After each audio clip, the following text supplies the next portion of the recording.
Living Your Mojo has some riffing on living your Tao, as it were. I'm sure you've heard that term and phrase, except Mojo, of course, is much more inclusive and accurate than Tao is, so Living Your Mojo is a much better thing to do. That can be more or less difficult for different mojos, based a lot to do with the Scientific Spirituality Index. So, as you can see, the Nai-Ji consciousness peak pathway and its energetic peak pathway both pretty much fly right in the face of the Scientific Spirituality Index, if one is to go with the often accepted practice of going from the literal and working one's way out to the more fantastical. So this means that the Nai-Ji is going to have to accept that it will take extra effort and awareness to live one's way. And you very much have a way. What is this? Well, as mentioned already, the simulator, your Phenomena, your spirit forms, as it were. We'll start with the simulator. There are several mojos that have to really sort of pay attention to how their way plays out in the world. Obviously all mojos do to a certain degree, but certain mojos have some special interests in that and some special things to watch out for. In the case of the Nai Alpha, the worldview map is the simulator for all mojos. So all mojos actually have a simulator, and they actually have a conscious and unconscious simulator. But for the Nai Alpha, the simulator is top, and it's a speculative, highly original simulator that doesn't really have anything to do with what is going on. So like the Vice simulator, someone asks you a question, you go in the Vice simulator, it kind of gives you the answer. You kind of reference it. But with Nai, there's going to be a constant need to put original thought into play. You'll have to accept that as a responsibility of being an Nai-Ji, that you're just going to be always doing that. And that's something you share with the Nai-Zi as well. But there are quite a few other things that connect the Nai-Ji to needing to really live their mojo in order to be successful, and have to be constantly aware of it. Which is, as you mentioned, the Nai-Ji simulator is different than any other simulator. So even though the Nai-Zi shares having the simulator kind of reign supreme, the speculative simulator, the Nai-Ji, because of the Ji, the simulator tends to have a highly personified quality. So it's very much like you're interacting with your friends, family, imaginary cohorts and whatnot, and you need to make your relationships with them good and heroic, which often require you to do things in the environment that other people may not understand, or systems may not understand. But you need to do that, and you need to, as best you can, explain to people what it is that you're doing and why you do it. Obviously some things need to be kept secret for sensitivity reasons, and some things you just don't know right now, and some things you're never going to know. So that's true, but as best an effort as can be made, that would be good. So with the Nai-Ji simulator, it has a very spirit-forming quality, so that even when it comes to things like mathematics and cosmology and things of this nature, Nai-Ji with their simulator can feel like natural law Nai is Ji, their buddy, their bestest buddy ever, and they really, really, really don't want to let their best buddy down. So that's kind of like the relationship they have with it. So they are simulator servants, being Nai Alpha. They have to accept that their simulator will tell them things, and they need to enact them, which we consider sometimes weird, or why are you doing that? And the Nai Alpha, Nai-Ji or Nai-Zi, may not know why they did it, except that their simulator said, that's a good play. And they play it, and it works, and as a Nai Alpha to accept that. Like, my simulator tells me to make plays, based on how strongly it's telling me that and how well I can interpret why it's telling me that, yes, I can predict things. I can predict things, and so it's smart to do that. As an Nai-Ji, you need to make, even more so, your friends in your simulator. You have to make them happy. You have to slay the princess. You have to actually slay the trolls. You actually have to name the planets to be various friends of yours. This will actually make you do what you were built to be doing. Those right there automatically kind of make you eccentric. So Nai tends to make people eccentric in general, but just like the Ji flex factor increases some things with the Nai-Ji over the Nai-Zi, this is also one of them. The eccentricity tends to be more pronounced because you're not just trying to work a strategy that other people maybe can't comprehend, which is eccentric, but just the idea of strategy gives you something more to hold on to. Doing it because your imaginary friends or natural law or the bird talking to your ear or your muse told you to, that's going to take some getting people used to, and obviously as an ISG you have to shepherd that and guard that to some degree always. Next is shapeshifting. An irony is being master shapeshifters for an IG can be used to disguise themselves and to ghost, but it's actually not what it was intended for. Ironically, the shapeshifting ability is not to make you less real, but to make you uber real. That's very important. I'll say it again. The shapeshifting is to make you uber real, not non-real. That's not the point of it, except as far as survival. That's its only purpose in that sense. But the Naiji needs to actually find a way to enact the role that will, A, just being Nai, like Nai-Z, have some reference to what the simulator is caring about. The simulator will give powers in direct proportion that it notices that it has some reference, like, you're playing the game. Like if the simulator gives either Nai Alpha like a case enactment in their simulator, if they basically note in the environment, perhaps the case of the golden shrew or whatever is happening right here. And so actually that will turn the simulator on. If they don't do that, their genius pretty much just, not interested.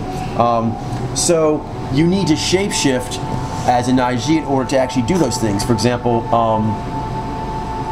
delivering messages is a very big part from the simulator to the world for the Nai Alpha.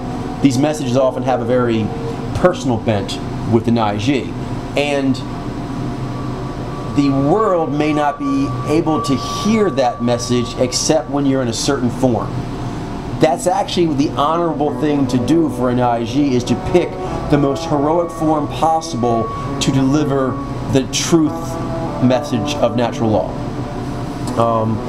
Moving on, there's some other mojos and social alchemies that the Naiji are in that relate directly to this living your mojo and the need for it, and the fact that if you don't do it, you will immediately lose your powers. Other mojos also lose their powers whenever they're not living their mojo. However, the environment supports a better diet for them. So if they pay no attention to their metaphysical diet, the environment will natively feed them more. But certain other mojos, they have to really watch out for that. One of those is the Nages. Both the Nages actually have a very strong and complex psychological world, being a Jez mojo at all, and plus having that attached to an interpretive power. So it's very complex psychological. But this psychologicalness operates firstly and primarily on a spirit form, realm of forms way. So it's very conversational or idea based. So these ideas or these conversations about things are more important and are the impetus for all the real things that will ever come. And so that needs to be shepherded. So both the Nages will be, you might be aware of this, that's why both the Nages often misread, is they have to do phenomenal workarounds in order to do what they naturally want to do. So there must be a personal respect by those mojos and those that know them, that is their way, and although that's highly intangible, it is incredibly important and as real as any of the other powers, and very close to the Jai-Ji heart of those mojos. So that right there, by the way, has a lot to do with Nages being Keiji. All the Nez Alpha are Keiji by nature, but the Nages have a sort of Keiji heart nature to them, and a lot of it has to do with that, the fact they have to guard sort of like these fantasy ideas of the way they want to be from the world, lest they be trampled on, made fun of, or the opportunities lost. Okay. Another one is directive romantics. Both the directive romantics, the Naiji and the Jinai, find it crucial to their their game style as those mojos to play the hero. If they're not able to play the hero, they really have a difficult time knowing themselves truly and getting the other powers of their sequence to operate correctly. So direct romantics sometimes who have not achieved what they want in life can sometimes tell fibs, embellish their stories of braggadocio, as it were. And this is because they need desperately to be seen as a hero. Now they must rise to that, and direct romantics who are heroic do. They recognize that I need to do exceptional things to be seen in this way, and so I have to go out and do them. But it is important for both of the direct romantics to have that, and the Naiji shares this. So again, this story character that you have in your mind's eye, you must adhere to this over what is happening in the environment. This is one of the things that makes Naiji really, really good at doing things that other humans think are inhuman. Right there is that I'm going to stand apart in order to be special. That's actually an idea. I'm going to do something or see something different in order to be special. Both of the direct romantics can be dinged for that. They can be dinged for being too cunning for their own good and having too much swagger for their own good. But that's kind of how the direct romantics see themselves. So if they're not able to sort of, you know, like the Captain Morgan commercials, do you have a little captain in you? If they're not able to swag around with a little captain in them, they're not able to be who they are. Now, of course, this can go horribly, horribly wrong, and that should be watched out for. However,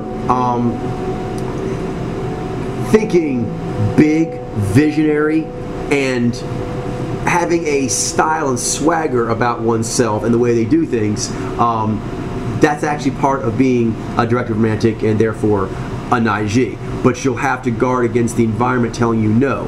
For example, the Naiji and the Jinai tend to be rather represented in certain gang criminals that we watch the biographies of, and this seems to come from them not being able to see themselves as a hero with the options that the law allowed. And so they make up their own options to be hero, but the options they made up weren't very good. So it's important to actually know that you do have that, but also to do it in the right way so that it actually does work with the rest of the mojos. Directive, subjective, values-based. The Naiji and the Vaiji both have a practice what you preach kind of thing about them, because they have a way that they see as a top priority, as all the subjective directives do. But then Ji, being the tandem power, means I'm supposed to embody, enact, ritualize what I believe to be the truth. So, as an Naiji, some Naiji I've noticed actually who go faux zen, it's because of this. They actually have a problem with their own opinionatedness. When a Naiji or a Vaiji believes they know the truth, they try to do it in every gesture, in every word, in every choice they make of friends, who they hang out with, how they hang out with them, everything to basically show people what they believe to be the way to live. So that's very noble if it's done correctly, but it can be a big problem if it's not, and sometimes Naiji may wonder if their intense opinionatedness is a good thing, especially when they're young and they do it and it doesn't go right. No, that actually means you're supposed to get better at forming your opinions. That's the secret. So you have to safeguard against thinking otherwise. So get better, don't stop doing it. What else? Subjective romantics. The Naiji and the Jaini both share a special bond, which is the making of a temple to hang out in.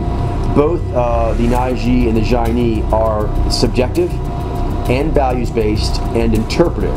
So there is a desire to, like the other ones in their subjective interpretive special club, to kind of go off into a magical little cloister land. This magical cloister land tends to actually often have a spiritual context, whereas the magical cloister land of the Naiji and the Zaini tends to have a more scientific bent. They can interchange, but there is a very strong inclination of Naiji and Jaini to go into communes. and to do other things. We kind of like check out and hang out with other people who are going to be that sensitive, that otherworldly in regards to living their ideals and enacting them, and they want to not have quote-unquote real life interrupt that. For example, the Jinai and the Nijai also actually have that strongly, but they do, being objectives, have more inclination and energetic interest in seeing what the world has to offer. The Naiji and the Jaini are actually supposed to spend more time in reflection. That actually does energetically help them. Again, like everything else, you have to watch out that you don't do that forever and think, I don't ever want to go back. But it is right for the Naiji to carve out a special sacred room or someplace they go, a temple, and the Jaini as well, in order to hang out there. Other mojos, of course, need temple as well. But those two mojos are more inclined to actually just live on temple. Of all the other mojos, they have already shown in the research done so far in other spiritual models that those spiritual models actually have all the mojos included, but the Naiji and Jaini, more than any other mojo, tend to actually go, you know what? I know some people come to temple for like a weekend vacation. I think I'd like to just stay here. You know what I mean? Like some people come to temple, like Naiji, like the no talking weekend, the vow of silence weekend. They're like, you know, I'm thinking I'm just not going to go back. And so that's very popular for both of them. So it's a good thing, just done correctly. What else about living your mojo? I would say probably the last one I think mention is the subjective shades of me, which is the Naiji and the Zai V. As mentioned, they have that connection of being the two mojos most predisposed for disassociation because of the combined attributes of detachment and dispassion. But that's not, by definition, a negative thing. Like healthy disassociation, if such a term can be coined, I'm going to coin that term now, which is there is a healthy level of disassociation that would be correct for a Naiji and a Zai V, which is that they like to basically hang out with their buddy, natural law, and see how it rolls. And to do that, you kind of need to be like a natural law loner. And there's like a fondness for sort of going to like survivalistic things in order for natural law to teach you truth. And that's stepping away from humanity and unimportant considerations, V and G. So humanity and unimportant considerations in order to hear what natural has to tell you. It's vast expanse, it's jagged cellos, like I like to say, where it has just that eerie natural law 4951 quality, and you want to hear it. So those two mojos kind of have to do a disassociated communing with natural law, and it's a gift they bring to people. They go out and they kind of like commune with natural law, and they discover through that, and this is where they come back, how people should act and do things based on having had a fairly vigorous conversation with natural law. So that's the cool part about that. Obviously the bad part would be just hanging out in the woods and never coming back and becoming, you know, inhumanly feral and shit. That's not what you're supposed to do, although those mojos sometimes like to have fun doing that. But the upside is that the actually the Naiji, as far as going to wolf packs, obviously the main stay of that would be other Naiji. But they do tend to actually sometimes still keep that wolf pack sort of vibe with some other mojos, three in particular: the Naizi, the Jinai, and the Zai V. The Zai V, although it's different in a lot of ways, does come with a strong desire to also wolf pack up and sort of ride the terrain of natural law, and then come back and tell tales of its daring do. It enjoys doing that. I think that's basically it on that, but that is something that Naiji will have to honor in all those wonderful facets, and more than that, in order that they They recognize who they are. Their simulator, Tsunami, and spirit forms recognize who they are, and therefore the people watching them are recognizing you, the you you're supposed to be, and your higher powers think you're supposed to be.